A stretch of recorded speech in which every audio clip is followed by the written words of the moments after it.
अगर मैं कहूँ कि एस्ट्रोलॉजी यानी ज्योतिष शास्त्र सच में आपकी लाइफ प्रेडिक्ट कर सकती है, तो क्या आप मेरा यकीन करेंगे?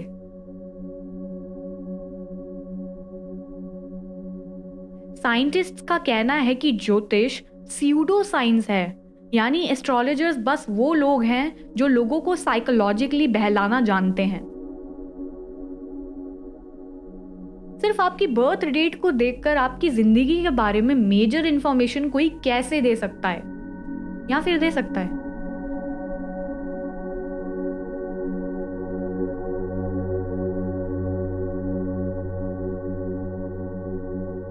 दो 2012 में क्वीन मैरी यूनिवर्सिटी के रिसर्चर्स को एक अद्भुत चीज का पता लगा। स्किज़ोफ्रेनिया एक ऐसी मानसिक बीमारी है जिसमें इंसान हेल्यूसिनेट करने लगता है, यानी इंसान को ऐसी चीजें और आवाजें दिखने और सुनने लगती हैं जो असल में वहां होती ही नहीं। रिसर्चर्स के डेटा के हिसाब से जनवरी में पैदा हुए इंसानों को स्किज़ोफ्रेनिया होने का सबसे ज्यादा खतरा है, जबकि जुलाई में पैदा होने वाले बच्चों को सबसे कम। इसी तरह बाइपोलर डिसऑर्डर एक ऐसी मानसिक बीमारी जिसमें इंसान बारी बारी दो डिफरेंट इमोशनल स्टेट्स में रहता है। डेटा के हिसाब से ये बीमारी भी जनवरी में पैदा हुए इंसानों को होने का सबसे ज्यादा खतरा है। डिप्रेशन, जिसके बारे में आज लगभग हर कोई जानता है, रिसर्च के हिसाब से स्प्रिंग के महीनों में पैदा हुए बच्चे इससे सफर करने के हाईएस्ट रिस्क पर हैं। मेंटल डिसऑर्डर्स और महीनों का ये अजीब संबंध समझने के लिए रिसर्चर्स ने सदर्न हेमिस्फीयर यानी अर्थ के साउथ रीजन में जाकर भी स्टडीज कंडक्ट करी, और सरप्राइजिंगली वहां पर ये रिलेशंस उल्टे हैं, क्योंकि सदर्न हेमिस्फीयर में सारे सीजन्स उल्टे होते हैं। पर मेंटल डिसऑर्डर्स और महीनों का आपस में क्या रिलेशन है, ये अभी तक एक मिस्ट्री है। देखा जाए तो एस्ट्रोलॉजर्स भी इंसान की जन्म तिथि को ही देखकर बताते हैं कि इंसान अपनी जिंदगी में फिजिकली और मेंटली हेल्दी रहने वाला है या नहीं। क्या ये प्रेडिक्शंस यही देखकर की जाती हैं कि इंसान जिस महीने में पैदा हुआ उस महीने में पैदा होने से उसे किसी मानसिक बीमारी का खतरा तो नहीं? पर हिस्ट्री में ऐसे किसी भी रिसर्च का कोई भी एविडेंस नहीं है जिसे देखकर हम कह सकें कि एस्ट्रोलॉजर्स इसी वजह से जन्म तिथि को एनालाइज करके आपकी हेल्थ के बारे में बता पाते हैं। क्या एस्ट्रोलॉजर्स का किसी एपोकलिप्स यानी प्रलय की प्रिडिक्शन कर पाने के पीछे भी कोई सच्चाई हो सकती है?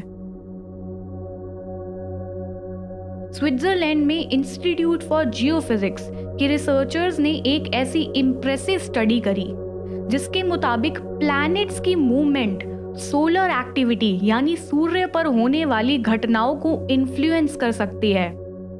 यानी ग्रहों के घूमने के कारण सूरज पर लगभग हर 80 से 500 सालों में कुछ चेंजेस आते हैं, जिस वजह से धरती पर भी ड्रामेटिक इफेक्ट देखने पड़ सकते हैं। बल्कि एस्ट्रोनॉमर्स के हिसाब से इतिहास में ऐसा देखा गया कि सोलर एक्टिविटी में बदलाव होते समय धरती पर अनयूजुअल इफेक्ट्स देखने को मिले। लगभग 12वीं सदी से 18वीं सदी तक सोलर एक्टिविटी में बदलाव देखा गया, और कोइंसिडेंटली उस समय अर्थ का नदर्न हेमिस्फीयर काफी ठंडा होने लगा था। इसी वजह से यूरोप में भूखमरी के कारण कई लोगों ने अपनी जान गंवा दी। क्या इसका मतलब है एस्ट्रोलॉजर्स प्रलय की भविष्यवाणी कर सकते हैं?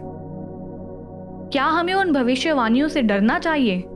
हालांकि किसकी भविष्यवाणी में कितनी सच्चाई है ये कह पाना बहुत मुश्किल है, पर हम इस सवाल का जवाब अतीत में ढूंढ सकते हैं। The famous prediction of 2012 apocalypse। इस प्रिडिक्शन के हिसाब से सुमेरियंस द्वारा खोजा गया एक प्लैनेट निबिरू 21 दिसंबर 2012 को अर्थ से टकराएगा। पर जैसा कि आप जान ही गए होंगे, हम सब आज जिंदा हैं। प्रलय की भविष्यवाणी सच नहीं थी। तो हो सकता है कि इतिहास में कुछ मानी ज्योतिषी हुआ करते हों जो साइंटिफिकली ग्रहों का असर धरती और धरती पर रहने वाले जीवों पर मापा करते थे। पर आज की एस्ट्रोलॉजी जो ये तक बताने का दावा करती है कि आज आप अपने काम में सक्सेसफुल होंगे या नहीं, या आज आप अपने सोलमेट से मिलेंगे, वो फिलहाल तो सच नहीं, बस एक स्यूडो साइंस है।